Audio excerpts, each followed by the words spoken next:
बिस्मिल्लाहिर्रहमानिर्रहीम। अस्सलाम वालेकुम दोस्तों, एक नई वीडियो के साथ हाजिर हैं। चले अपनी वीडियो स्टार्ट करते हैं। जैसा कि इस वक्त आपको पता है कि एयर टू एयर वॉरफेयर के अंदर लॉन्ग रेंज मिसाइलों की गेम चल रही है। अमेरिका अपने एक एम 260 मिसाइल के ऊपर काम कर रहा है। ये डेफिनेटली एमरैम से एक नया वेरिएंट होगा।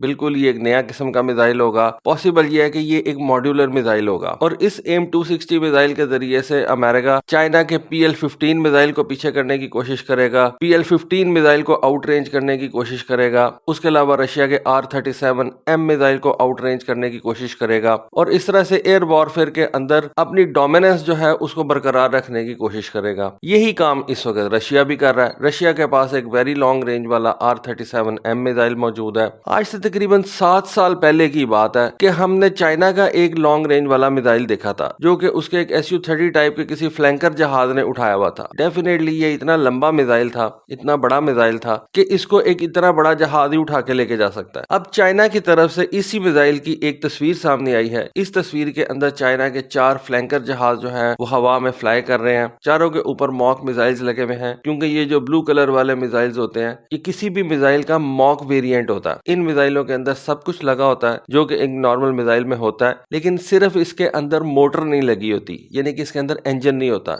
इस वजह से आप इस मिसाइल को फायर नहीं कर सकते। बाकी इसका वजन, इसके सेंसर, सब कुछ इसमें मौजूद होता है। तो इस तस्वीर के अंदर हमें जो चाइना के 4 जहाज नजर आ रहे हैं, आई बिलीव कि ये J-16 जहाज ही होंगे। चाइना के पास इस वक्त जो बेस्ट फ्लैंकर है वो J-16 ही है। इन J-16 जहाजों ने मिसाइल उठाए हुए हैं। इन 4 जहाजों की जो फॉर्मेशन जारी है, इसमें से 2 जहाजों ने बहुत मुख्तलिफ किस्म के मिसाइल जो है वो अपने ऊपर उठा रखे हैं। अगर इस तस्वीर को आप जूम करके देखें तो आपको नजर आएगा कि एक J-16 जहाज ने 4 PL-10 मिसाइल उठाए हुए हैं, एक PL-12 मिसाइल उठाया हुआ है जो पाकिस्तान के JF-17 थंडर भी इस्तेमाल करते हैं, 4 PL-15 मिसाइल उठाए हुए हैं जो कि पाकिस्तान के J-10C जहाज इस्तेमाल करते हैं, और एक वो लॉन्ग रेंज वाला PLX मिसाइल उठाया हुआ है। या ये PLX कह लें इसको आप PL-17 भी कह सकते हैं। जैसे कि मैंने आपको बताया कि 7 साल पहले एक तस्वीर जो है वो हमारे सामने आई थी जिसमें एक फ्लैंकर जहाज ने इस मिसाइल को उठाया हुआ था। उसके बाद भी कुछ ब्लरी सी तस्वीरें इसकी सामने आई थी। मैंने इसके ऊपर आपको वीडियो बना के दी थी, क्योंकि एक वक्त था कि PL-15 मिसाइल की रेंज के ऊपर बहुत ज्यादा जो है वो बातचीत होती थी। बहुत से लोग ये कहते थे कि ये PL-15 मिसाइल तकरीबन 300 किलोमीटर की रेंज वाला है। मैं उस वक्त भी कहता था कि PL-15 मिसाइल की रेंज 300 किलोमीटर नहीं है। ठीक है, PL-15 मिसाइल की रेंज बहुत ज्यादा है, बाकी नॉर्मल मिसाइलों से बहुत ज्यादा है। उस वक्त अमेरिका के एमरैम मिसाइल के किसी भी वेरिएंट से सबसे ज्यादा थी, लेकिन फिर भी 300 किलोमीटर नहीं थी। सिर्फ इस PL-17 या PLX मिसाइल के बारे में आप कह सकते हैं कि ये 350 किलोमीटर तक रेंज रखता है। और जिस कैटेगरी के अंदर अमेरिका का फिनिक्स मिसाइल था, जिस कैटेगरी के अंदर रशिया का ये R-37M मिसाइल है, ये PL-17 मिसाइल उसी कैटेगरी के अंदर आता है, जो कि इंतहाई लॉन्ग रेंज वाले मिसाइल्स हैं। और ये जो PL-17 है ये इसका कोई ऑफिशियल डेजिग्नेशन नहीं है, क्योंकि चाइना ने अभी ऑफिशियली इस मिसाइल को हमारे सामने, ये दुनिया के सामने रिवील ही नहीं किया, लेकिन फिर भी हम इसको PL-17 या PLX के नाम से पुकार सकते हैं। PL-15 जो कि PL-12 मिसाइल का सक्सेसर है, उस मिसाइल के अंदर चाइना ने बहुत ज्यादा चेंजेस की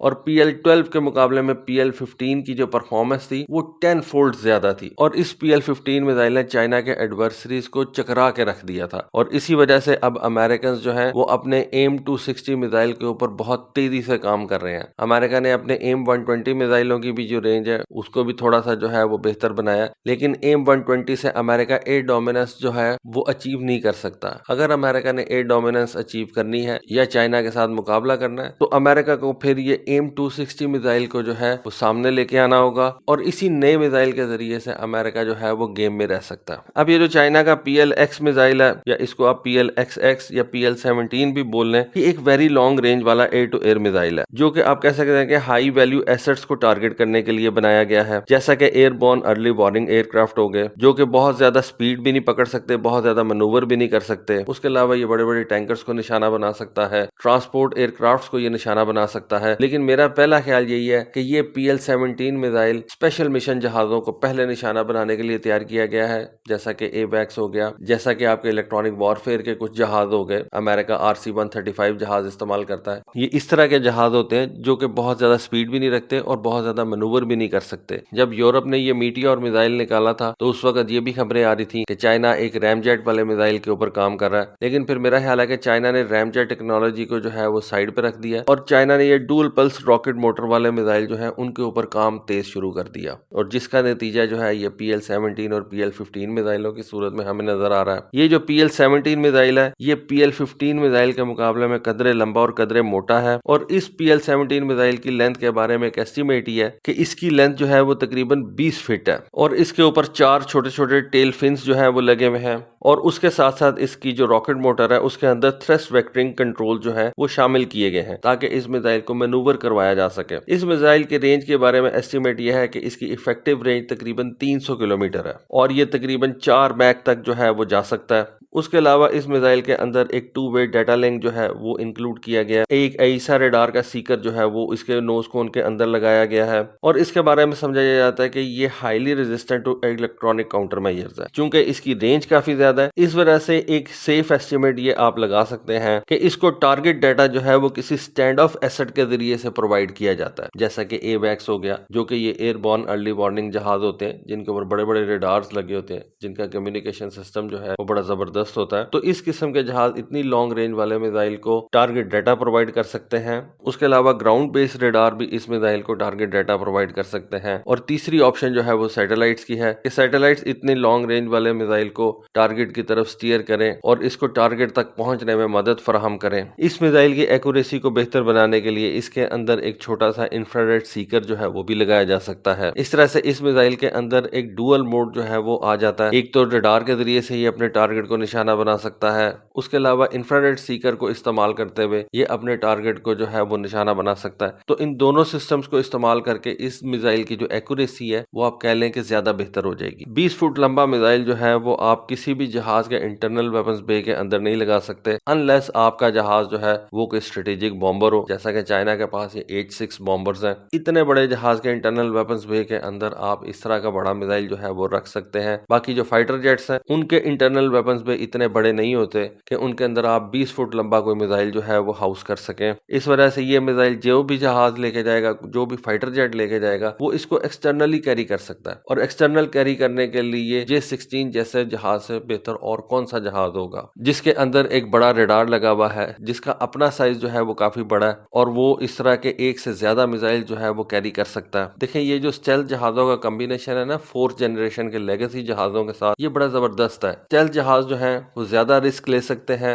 और ये जो 4th जनरेशन के बड़े जहाज हैं ये स्टेल्थ जहाजों के साथ मिलकर काम कर सकते हैं, उनके लॉयल विंगमैन के तौर पर इस्तेमाल हो सकते हैं। रेडार जो है वो 5th जनरेशन का जहाज इस्तेमाल करे क्योंकि उसका जो रेडार क्रॉस सेक्शन होता है वो ज्यादा बेहतर होता है। इस वजह से स्टेल्थ जहाज जो है वो दुश्मन के एरिया में ज्यादा अंदर तक जा सकता है। और ये जो 4th जनरेशन वाले लेगेसी जहाज हैं जिनको आप मिसाइल ट्रक के तौर पर इस्तेमाल कर सकते हैं, ये इतने बड़े बड़े मिसाइल लेके जाके सेफ डिस्टेंस के ऊपर रहते हुए ये मिसाइल फायर कर सकते हैं और स्टेल्थ जहाज जो है वो इन मिसाइलों को स्टीयर कर सकता है, टारगेट तक पहुंचा सकता है। तो ये 5th और 4th जनरेशन के जहाजों का एक अच्छा कॉम्बिनेशन जो है वो आने वाले दिनों में हम देखेंगे किसी भी वॉरफेयर के अंदर। अमेरिका भी इस कॉम्बिनेशन को इस्तेमाल करेगा। F-35 और F-15EX जहाजों का कॉम्बिनेशन हमें देखने में आएगा। चाइना इसको अपने J-20 और J-16 जहाज के साथ जो है वो इस्तेमाल करेगा। तो ये कॉम्बिनेशन आप आने वाले दिनों में जरूर देखेंगे। अगर कहीं भी जंग लगती है या कोई भी एक्सरसाइजेज होंगी उनमें आपको ये देखने में जरूर मिलेगा कि 4th जनरेशन के जहाज जो है वो 5th जनरेशन के जहाजों के लॉयल विंगमैन के तौर पर इस्तेमाल हो रहे हैं। ये जो PL-17 मिसाइल है ये चाइना के एडवर्सरीज और खास तौर पर अमेरिका के लिए एक बहुत बड़ा कंसर्न है और इसी वजह से अमेरिका अपने AIM-260 joint advance tactical missile के ऊपर काम जो है वो तेजी से कर रहा है और बड़ा सीक्रेटली जो है वो कर रहा है। और इस तस्वीर का इस वक्त सामने आना